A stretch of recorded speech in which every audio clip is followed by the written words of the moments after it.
우리가 새해를 맞으면서 새해표를 지금은 우리를 회복시키소서라는 다윗의 시편 기도를 표어로 삼았습니다.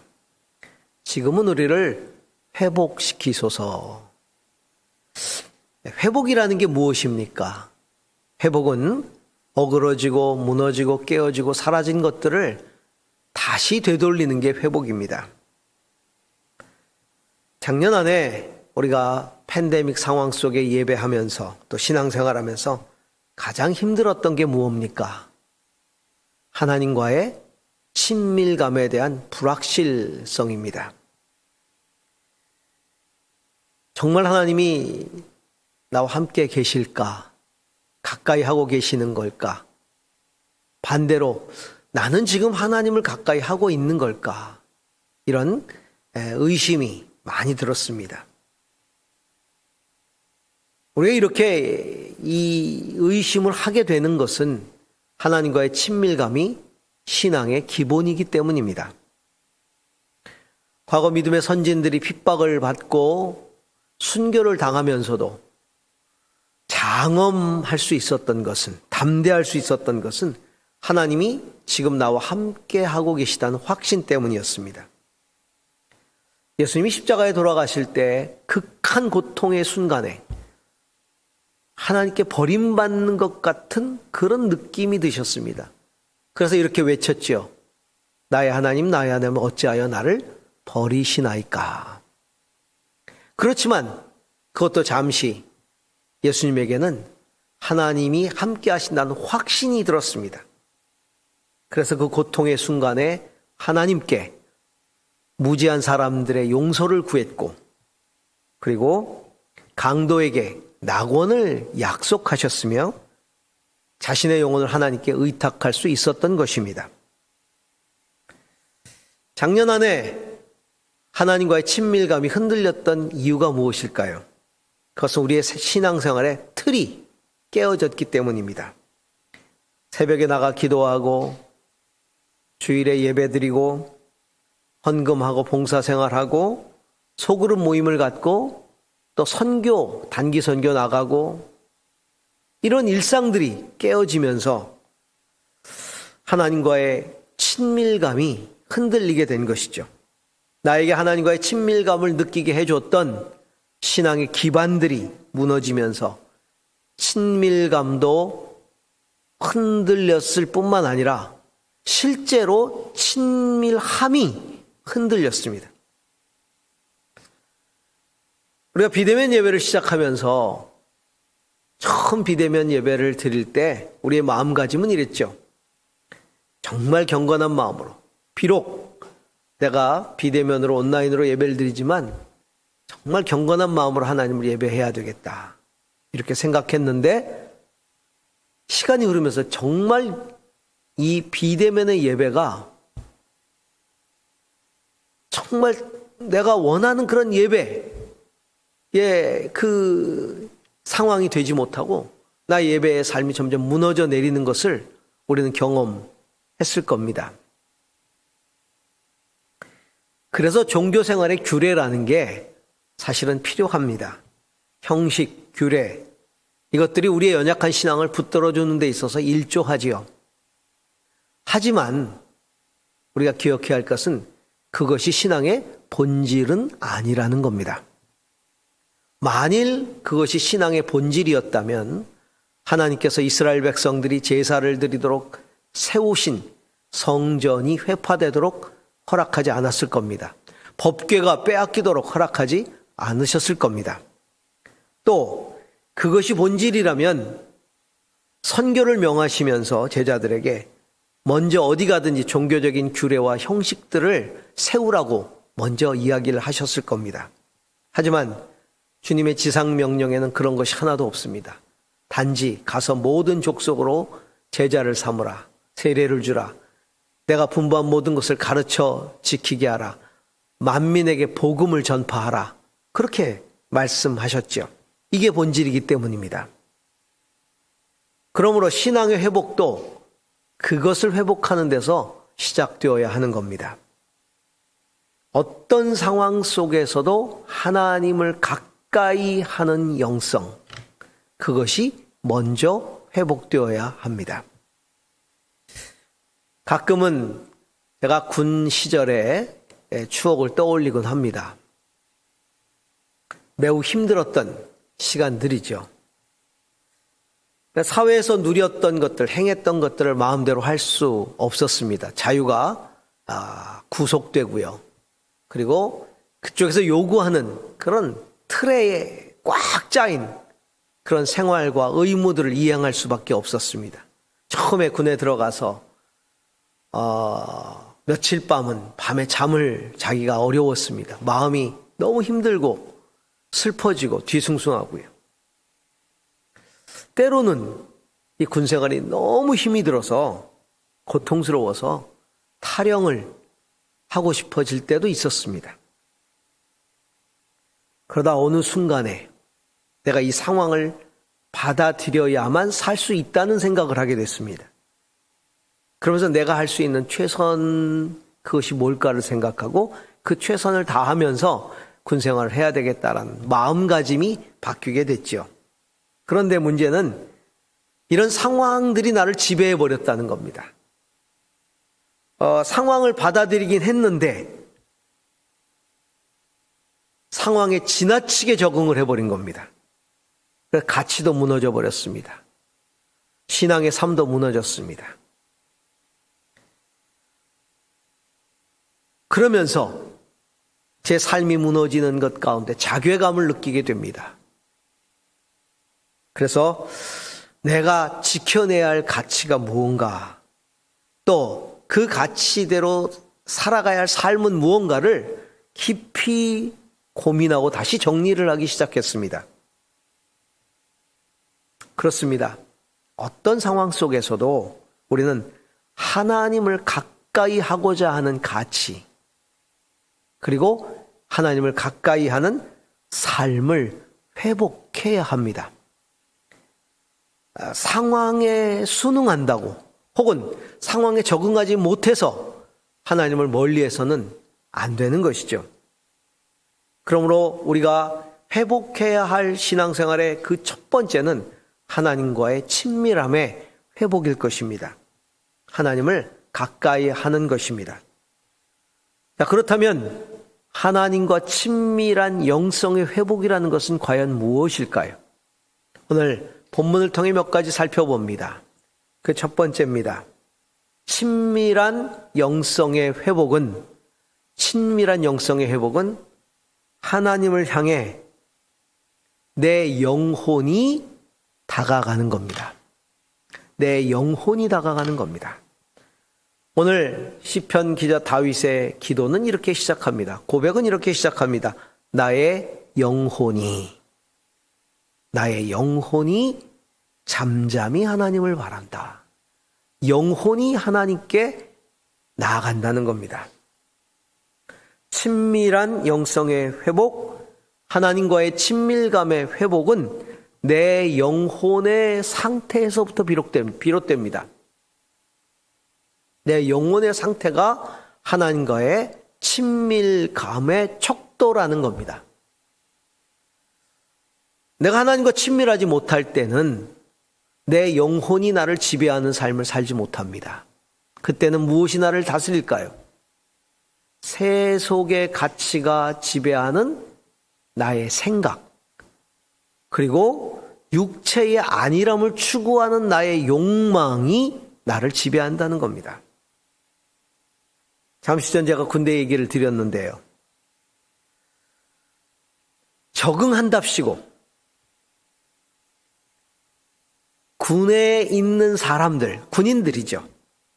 그들이 생각하고 그들이 말하고 그들이 행동하는 것을 따르기로 생각했었습니다. 그러면서 저는 이렇게 합리화했습니다. 군대 생활하려면 어쩔 수 없어. 그렇게 할 수밖에 없어. 나도 그렇게 살아야 돼. 이건 어쩔 수 없는 거야. 이건 신앙하고 별개야. 이런 생각을 했습니다. 우리 모두가 그런 사회생활하면서 그런 생각들을 하지 않습니까? 대학 생활을 하려면 어쩔 수 없어. 직장 생활을 하려면 어쩔 수 없어. 사회 생활을 하면 어쩔 수 없어. 그렇게 해야만 돼. 사실은 내 자신이 자포자기한 것이죠. 사실 저는 군대에서 기적을 경험한 사람입니다.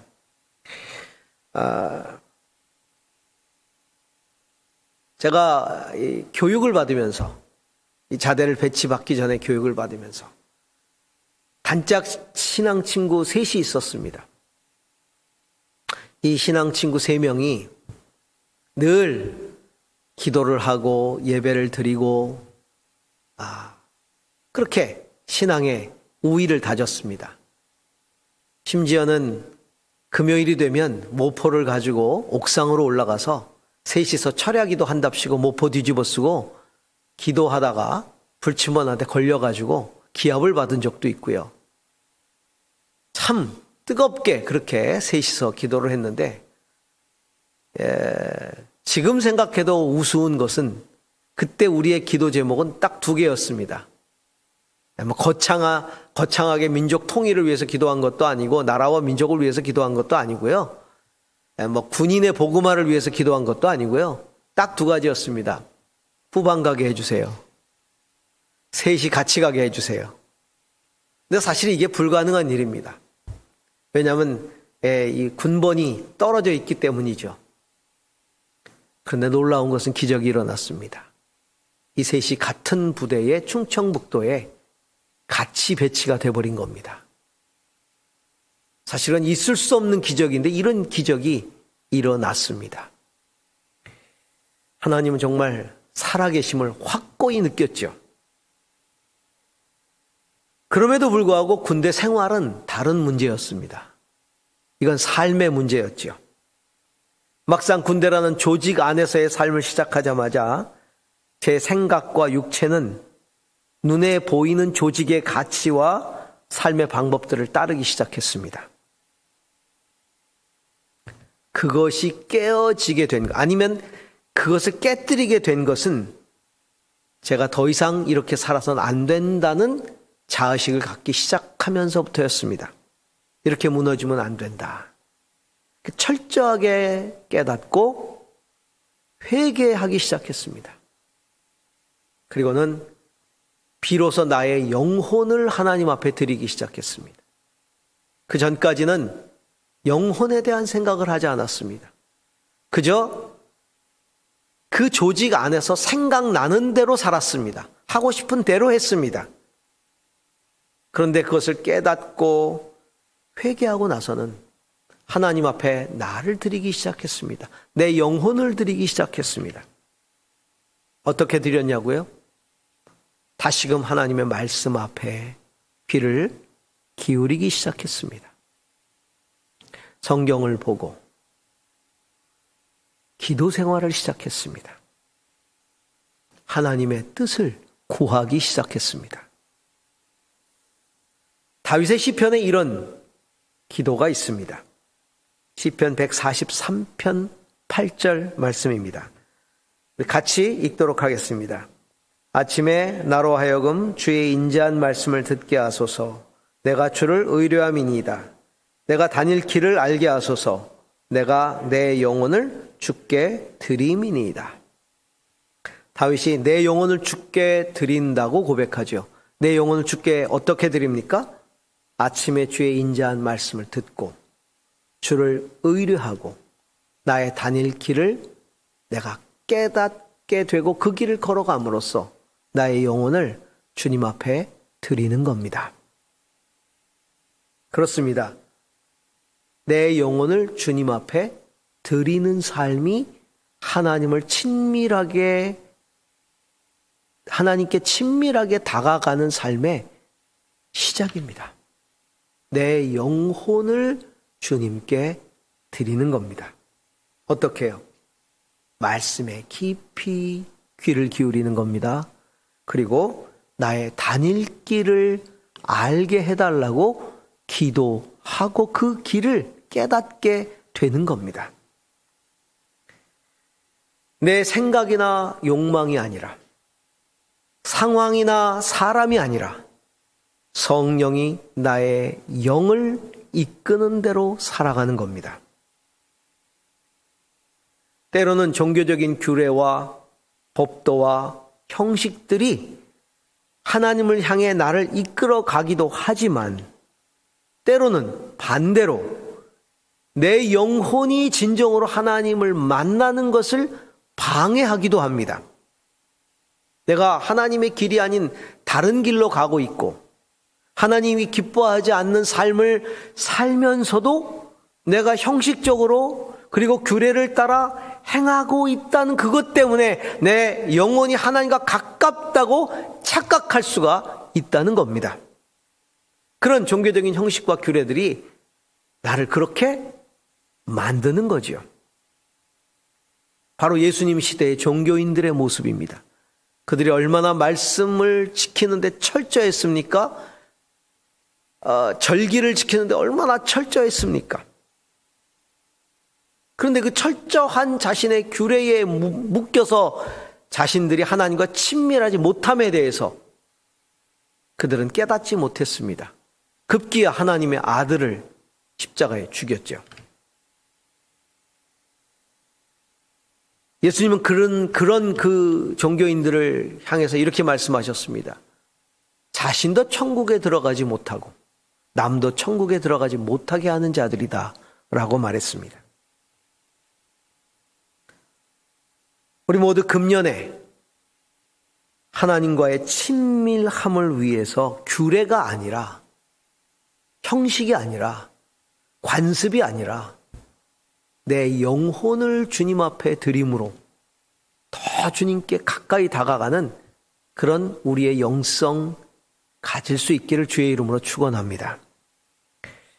두 번째입니다. 이 친밀한 영성의 회복은 어떤 상황에서든지 오직 주님만을 바라보는 겁니다. 오늘 우리가 읽은 성경 구절에도 내 영혼이 잠잠히 하나님만을 바라본다고 말하고 있습니다.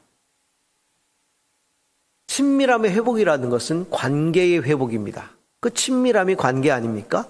관계를 회복하는 겁니다. 그렇다면 하나님과 친밀한 관계를 회복하고자 하는 신앙의 목적이 뭡니까? 왜 하나님과 친해지고 싶습니까? 무엇 때문입니까? 복을 받기 위해서입니까? 아니면 심리적으로 안정감을 누리기 위해서입니까? 아니면 나의 종교 생활이 회복되기 위해서입니까? 친밀한 영성의 목적은 하나님 그분이어야 합니다. 그분을 가까이 하는 겁니다. 하나님이 내 신앙의 목적이 되어야 합니다. 오직 하나님을 경배하고 오직 하나님께 기도하고 오직 하나님의 뜻을 깨닫고 오직 하나님의 뜻에 순종하고 오직 하나님을 기쁘시게 하고 오직 하나님의 명령을 따르기 위함이어야 합니다. 호세아 선지자 이스라엘의 멸망을 예언했습니다.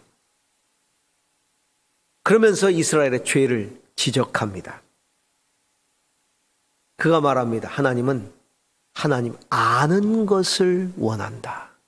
너의 종교적인 규례가 아니라 습관이 아니라 하나님 아는 걸 원한다. 호세아 6장 3절입니다. 그러므로 우리가 여호와를 알자. 힘써 여호와를 알자. 그의 나타나심은 새벽빛같이 어김없나니 비와 같이 땅을 적시는 늦은 비와 같이 우리에게 임하시리라 하니라. 호세아 6장 6절에는 이렇게 말합니다. 나는 인애를 원하고 제사를 원하지 아니하며 번제보다 하나님을 아는 것을 원하노라. 번제보다 하나님 아는 걸 원한다. 우리가 어떤 상황 속에서도 잠잠히 하나님을 바라보아야 합니다. 우리가 바라보아야 할 그것은 바로 하나님뿐이라는 사실을 우리가 기억해야 합니다. 하나님은 우리가 겪는 상황들의 의미를 깨닫게 하십니다. 그리고 그 상황들에서 우리가 어떻게 행해야 하는지도 알게 하시는 분이 하나님입니다. 오늘 우리 본문은 다윗이 위기 가운데서 쫓기면서 지은 시편입니다. 그는 대적에게 쫓기는 상황 속에서 나는 잠잠히 하나님만을 바라본다고 고백하고 있습니다. 쉽지 않은 고백입니다. 왜냐하면 위기라든가 고난은 우리를 하나님에게서 멀어지게 만들기 때문입니다. 하나님을 외면하게 만듭니다. 심지어는 불신하게 만듭니다. 상황을 모면하기 위해서 인간적인 생각들을 따르게 만들고 조급해지게 만들고 그래서 하나님보다는 사람을 의지하게 만듭니다. 말로는 기도한다고 말합니다. 그런데 안 합니다. 그의 생각과 행위는 세상으로 흘러가고 있습니다. 우리는 신앙생활하면서 하나님을 바라보는 훈련을 해야 합니다. 연습을 해야 합니다. 왜냐하면 우리는 눈에 보이는 세계에 사로잡혀 살기 때문입니다. 눈에 보이지 않는 하나님을 의지하는 훈련을 해야 됩니다. 그게 신앙의 삶이기 때문입니다. 하나님이 이스라엘 백성들을 40년간 광야에서 훈련시키셨죠. 이유가 무엇입니까? 그들이 가나안 들어가서 정말 하나님을 의지하고 살아갈 수 있는가 하는 그 시험에서 그들이 불합격했기 때문입니다. 가데스 바냐에서 정탐꾼을 보내면서 가나안을 정탐하고 오게 했습니다. 그때의 사람들은 가나안까지 인도하신 하나님의 인도하심, 계획, 하나님의 역사, 동행하심을 바라보지 않고 가나안의 상황들을, 눈에 비친 상황들을 바라보고 불신했습니다. 원망했습니다. 불평했습니다. 하나님은 그 시험에서 이스라엘 백성들을 떨구셨습니다. 그리고 광야 생활을 하게 만드셨죠. 40년간. 광야는 하나님만을 바라보아야 살 수 있는 곳이 광야입니다. 그래서 광야의 삶은 하나님만을 바라보는 훈련을 하는 장소입니다. 출애굽했던 세대들은 하나님을 바라보는 일에 실패했습니다. 그들은 걸핏하면 불평하고 원망하면서 애굽으로 돌아갈 생각만을 했습니다. 애굽의 삶을 빌미로 하나님을 대적했습니다. 그래서 그 세대를 광야에서 다 죽게 하셨습니다. 그리고 출애굽 이후의 세대들이 40년간 철저히 하나님의 은혜를 경험한 세대들이 가나안에 들어가게 하신 겁니다. 훈련시켜서 데려가신 것이죠. 지금 우리가 걸어가고 있는 이 상황도 역시 광야와 같습니다. 우리는 한 번도 겪어보지 못했습니다. 우리가 할 수 있는 게 별로 없습니다. 근데 중요한 것은 그 광야에서 우리가 무엇을 보느냐 하는 겁니다. 팬데믹의 광야에서 우리는 뭘 보느냐. 우리가 보는 것이 중요합니다. 우리는 광야에서 불기둥과 구름기둥을 보는 것이 아니라 그 불기둥과 구름기둥으로 인도하시는 하나님을 볼 수 있어야 합니다. 만나를 보지 말고 공급하시는 하나님을 보아야 합니다. 아말렉의 무너짐을 보지 말고 손을 든 모세의 기도에 응답하시는 하나님을 보아야 합니다.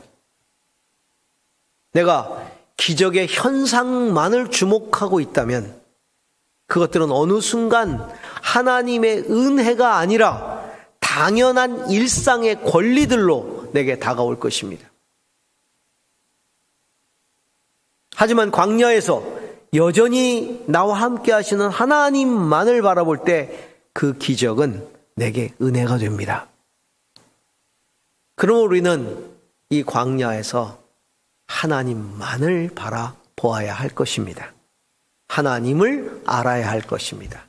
그때 그 하나님의 인도와 보호와 공급하심의 은혜들을 깊이 경험하게 될 것입니다. 세 번째입니다. 친밀한 영성의 회복은 구원의 은혜를 구하는 것이고 경험하는 겁니다. 다윗은 잠잠히 하나님만을 바라라. 이는 나의 구원이 그에게서 남이니라. 라고 고백하고 있습니다. 나의 구원이 그에게서 남이니라. 상황은 우리를 혼돈스럽게 합니다. 당황스럽게 합니다. 그럴 때마다 우리는 흔들리면서 비신앙적인 모습을 띌 때가 있습니다. 오늘 말씀 가운데 저는 잠잠히라는 단어를 깊이 한번 생각해 봅니다. 잠잠히. 상황은 파도와 같습니다. 나를 집어삼키려고 합니다. 폭풍처럼 몰아칩니다. 그 가운데 과연 잠잠히 하나님을 볼 수 있을까? 어떻게 잠잠할 수 있을까요? 어떻게 흔들리지 않고 하나님을 집중할 수 있을까요? 어떻게 신앙의 끈을 놓지 않을 수 있을까요? 잠잠히. 위기가 올수록, 어려운 상황이 내게 다가올수록 내게 발휘되는 참 신앙이 있다면 그것은 잠잠히 하나님을 향하는 신앙일 것입니다. 그 잠잠히 하나님을 바라보는 영성은 신뢰함에서 나옵니다. 하나님을 신뢰함에서 잠잠히 바라보는 신앙이 나오는 겁니다. 하나님이 나를 알고 계신다는 것에 대한 신뢰, 하나님이 나의 형편을 살핀다는 것에 대한 신뢰, 그리고 나를 향한 가장 선한 계획을 가지고 계시다는 것에 대한 신뢰, 그 신뢰함에서 잠잠히 하나님을 바라는 신앙이 나오는 겁니다. 그것이 하나님과 친밀한 영성입니다. 다윗은 오직 구원은 하나님께로부터 라는 신뢰가 있었습니다. 오직 구원은 하나님께로부터. 우리 함께 한번 해볼까요? 오직 구원은 하나님께로부터. 네, 오직 구원은 하나님께로부터 옵니다. 그러므로 우리가 하나님께 친밀히 나아가려면 신뢰하는 것부터 연습해야 합니다. 신뢰하는 것부터 익혀야 합니다. 신뢰하는 것부터 내가 익숙해져야 합니다. 신뢰하는 마음을 가져야 합니다. 신뢰하는 태도를 가져야 합니다. 그런데 쉽지 않습니다. 왜 하나님을 신뢰하지 못할까요? 하나님보다 더 신뢰하는 것을 내려놓지 못하기 때문입니다. 내가 가진 종교적인 의가 하나님보다 더 뛰어나다고 생각합니다. 그것을 신뢰합니다. 내가 가진 재물, 내가 가진 권세, 내가 가진 인기, 내가 가진 지식, 내가 가진 경험들입니다. 잠잠히 하나님을 바라보는데 이것들이 필요 없는 것이 아닙니다. 다 포기해야 되는 게 아닙니다. 아무 쓸모없는 것들이 아닙니다. 잠잠히 하나님만을 바라보라는 것은 그것들을 먼저 하나님 앞에서 내려놓는 연습을 하라는 겁니다. 무엇이든 내가 가진 그것들을 먼저 의지하고 그것으로 문제를 해결하고 그것 중심으로 생각하기를 내려놓고 하나님께 기도하고 하나님의 뜻을 그리고 하나님의 길을 물으라는 겁니다. 그 다음에 그것을 사용해도 늦지 않습니다. 만약에 그것들을 먼저 사용한다면 우리는 하나님의 뜻에 반하는 일들을 할 수도 있습니다. 그런 것들이 없습니까? 권세도 없고 재물도 없고 인기도 없고 능력도 없고 아무것도 없습니까? 그렇다면 더 의지해야 합니다. 더 철저히 의지해야 합니다. 저는 평생에 제 목회의 지금까지의 삶 가운데 두 분의 스승과 멘토, 스승이면서 멘토인 두 분의 선배님들을 제가 모시게 된 것이 참 영광스럽습니다. 금년에 제가 이렇게 정리를 해보니까 교육전도사 시작부터 시작해서 지금까지 33년 정도 사역을 한 것 같습니다. 그런데 33년의 목회 가운데 제게 이 두 분이 지금까지도 영향을 끼치고 계십니다. 이 두 분의 목회자,